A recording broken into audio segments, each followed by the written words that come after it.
Bonjour tout le monde, aujourd'hui on pige la carte numéro 14 du défi des 50 cartes. Recadrer vos croyances et vos perceptions face à l'argent grâce au livre Les secrets d'un esprit millionnaire de T.R. Wecker. Alors sans plus tarder, je vous pige la carte numéro 14. Cessez de jouer à la victime. Voilà, cessez de jouer à la victime. Je vous lis ce qui est derrière. Vous pouvez être soit une victime, soit une personne riche. Vous ne pouvez être les deux à la fois. Chaque fois que vous blâmez les autres, que vous vous plaignez ou que vous vous justifiez, vous tranchez la gorge financièrement parlant. Alors voilà, une très belle carte pour vous aujourd'hui. Cessez de jouer à la victime. Et j'enchaîne tout de suite avec le point numéro 17, l'avant-dernier point du résumé du livre Les secrets d'un esprit millionnaire. Et ça porte justement sur la gestion financière. Ça s'appelle Gestion financière 101. Et la citation de T.R. Wecker va comme suit. « Je ne sais pas pour vous, mais quand je suis allée à l'école, la gestion financière 101 n'était pas offerte. À la place, nous avons appris à propos de la guerre 1812, ce qui évidemment est quelque chose que j'utilise chaque jour. » Et voilà, la citation avec une petite pointe de sarcasme. Mais c'est plutôt vrai. Je veux dire, mais c'est aussi important de savoir, oui, c'est vraiment important de savoir son histoire, mais c'est aussi crucial de savoir comment gérer ses avoirs, ses finances. Il existe des manières simples de savoir où va votre argent et comment le gérer. Et en fait, j'ai envie aujourd'hui de vous parler un peu de ma propre expérience par rapport à ça et vous expliquer le système que T.R. Wecker explique dans le livre et aussi si jamais un jour vous allez à un de ses séminaires. Depuis 2012, moi, j'applique ce principe-là et puis, bon, je suis quelqu'un qui a un revenu, un super bon revenu, mais j'avais jamais d'argent dans mon compte de banque. La paie rentrait, elle ressortait, j'achetais toujours plein de choses, j'avais pas trop où se calait mon argent, je connaissais pas non plus comment investir dans des choses ou la nécessité d'investir dans des bons placements. Et puis, quand j'ai trouvé ce système-là, je me suis mis à l'appliquer depuis 2012 et honnêtement, j'ai jamais eu autant d'argent de ma vie. Pourquoi? Parce que je le gère bien. Et je vous explique tout de suite comment ça fonctionne. T.R. Wecker appelle ça le système des jars en anglais. Donc, c'est comme des pots, comme des petits piggy banks, là, des petits cochons avec des trous dedans. Puis lui, il y en a 6. Ça prend 6 pots. Moi, ce que j'ai fait, bon, j'ai pas de... On est dans un ère technologique aujourd'hui. J'ai pas 6 petits pots chez nous. En fait, je me suis ouvert carrément 6 comptes de banque épargne. Super facile de faire ça en ligne par votre portail de la banque si vous avez, ou aller dans une succursale et ouvrir 6 différents comptes. Et à chaque fois que mes payes rentrent, celle de la mienne, celle de mon conjoint, je la redivise dans le système expliqué par T.R. Wecker. Alors, le premier jar, c'est celui des nécessités. Les nécessités, c'est quoi? C'est tout ce que vous avez besoin pour vivre pendant le mois. Donc, tout ce qui s'appelle payer l'hypothèque, tout ce qui s'appelle payer les comptes, l'hydro, le câble,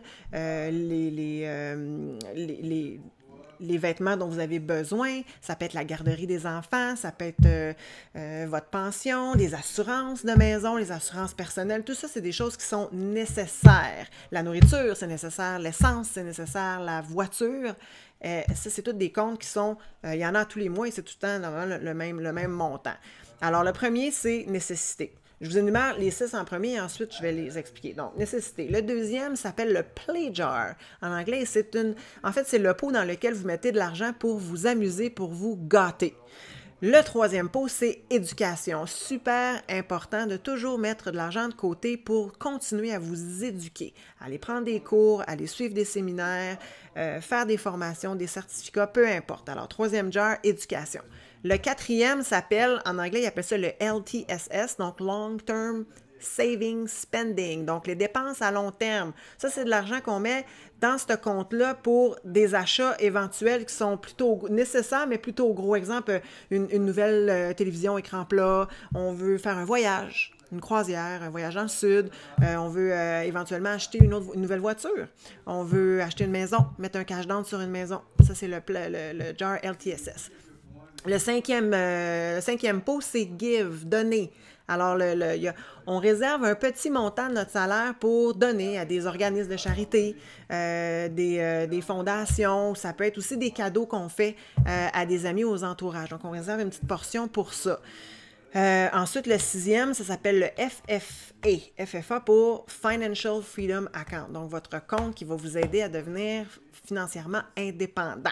Je le laisse comme ça pour l'instant. Je vous y reviens plus tard. Alors, je reviens au début. Alors, nécessité. Combien on alloue pour les nécessités? On alloue 55% de notre revenu mensuel, admettons, où ça revient au même. C'est un pourcentage qu'on prend. Donc, peu importe le montant que vous faites en tant que revenu, on parle toujours de pourcentage ici. Donc, vous adaptez votre montant au pourcentage que TRQ monte. Donc, nécessité 55%. On ne dépasse pas 55%, ça peut être moins que ça, évidemment. Le pledger, 10%. Puis, il y a une règle avec le pledger. C'est que vu qu'il est fait pour vous amuser, je ne sais pas si ça vous est déjà arrivé, moi je faisais ça, hein, je me rendais compte que là, j'avais pas d'argent. Là, il fallait que j'épargne. Fait que là, je me serrais la ceinture, et à un moment donné, pouf, t'exploses parce que tu as envie de te gâter, puis quand il arrive pour exploser, ben là, tu dépenses le tout. C'est un petit peu comme quelqu'un qui raffole, exemple, de la crème glacée, puis qui se bannit d'en manger du jour au lendemain. Ben écoute, dans une semaine, c'est des plans qui vident le pot au complet. Alors voilà, donc 10%, le pledger, il y a une règle avec le pledger, on doit le dépenser à chaque mois. Cependant, si vous voulez vous gâter avec quelque chose de plutôt gros qui coûte de l'argent, vous pouvez l'accumuler maximum 3 mois. Après 3 mois, si vous n'avez pas touché à votre pledger, vous allez vous gâter. Maintenant, troisième, l'éducation. L'éducation, 10% encore. Donc, je recommande nécessité 55%, pledger 10%, éducation 10% encore une fois. On met ça de côté pour acheter des livres, s'abonner à des cours en ligne, des webinaires en ligne, aller à l'école si vous planifiez retourner faire des études, vous mettez ça dans ce compte-là. Le quatrième, le LTSS, Long Term Saving Spending, 10% aussi. Un autre 10%. Puis quand vous avez la somme accumulée, vous allez vous acheter l'objectif que vous aviez en tête. Ensuite, le Give, qui est 5%, celui-là, celui-là, il y a deux façons, parce qu'il y en a qui disent, ben moi, j'ai pas beaucoup d'argent déjà, je suis déjà serré, même avec les pourcentages, qu'est-ce que je peux faire? Quoi d'autre que vous pouvez donner à part votre argent? Mais la réponse, c'est du temps. Allez faire du bénévolat.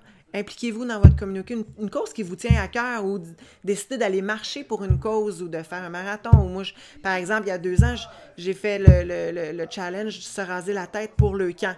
Ça ne m'a pas coûté d'argent, mais j'ai fait une bonne action. Alors, on peut toujours utiliser, si vous avez besoin de ce 5%-là additionnel pour régler d'autres choses ou vous avez certaines dettes que vous voulez vous débarrasser, eh bien, donnez du temps. Puis quand votre revenu grossira ou quand votre gestion des finances, bien, vous pourrez mettre des montants d'argent dans ce jars-là à 5%.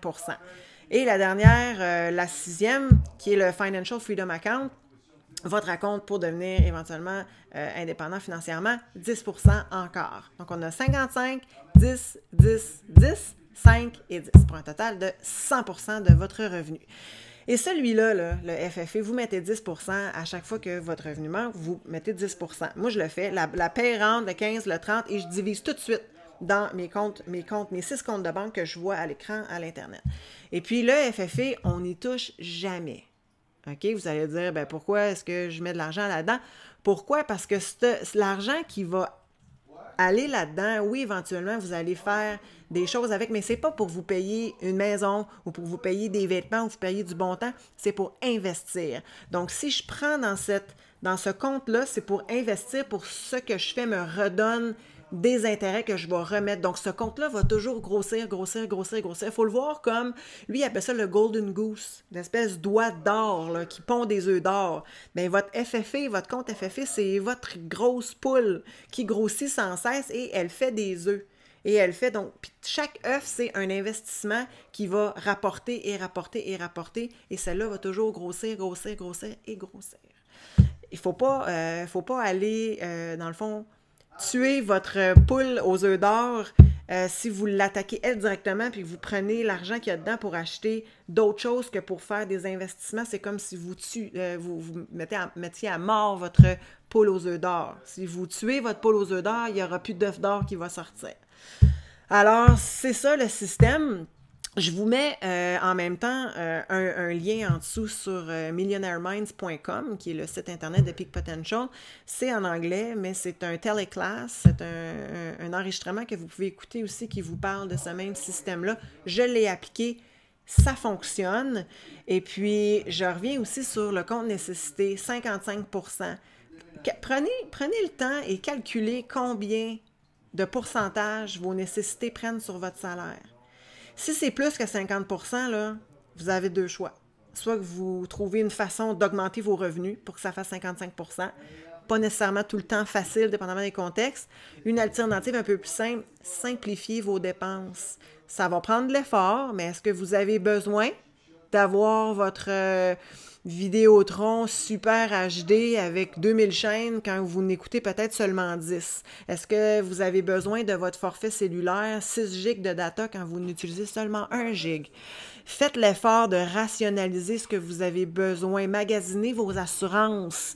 Est-ce que vous avez besoin d'acheter une Volvo, par exemple, si vous n'avez pas les moyens de vous la payer, puis vous seriez mieux peut-être d'y aller avec une petite Honda pendant une couple d'années pour éventuellement avoir votre char, exemple, Volvo de rêve, OK?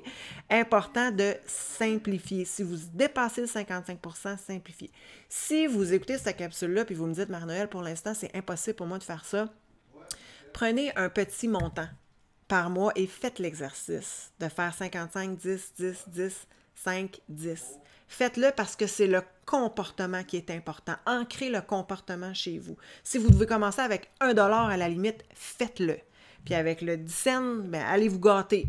Puis éventuellement, là, ça va enclencher une espèce d'action chez vous, puis vous allez être capable de le faire. Puis il y a des super belles histoires sur le site web de Millionaire Minds, des gens qui sont partis avec ça. La fille, elle avait 1 pièce à faire et elle a fait l'exercice et elle l'a fait, elle est allée s'acheter un chewing-gum avec son 10 cents, puis elle l'a-tu mâché avec plaisir, son chewing-gum. Aujourd'hui, la personne est rendue millionnaire.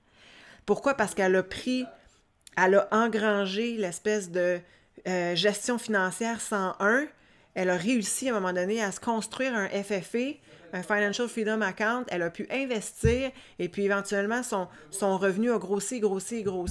Et puis, ça a fonctionné. Et je vous le dis, personnellement, ça fonctionne. Essayez-le. C'est à vous de le faire. Alors voilà, sur ce, je vous souhaite une super belle journée. Et puis, on se revoit demain pour piger une 15e carte. Alors, bye bye!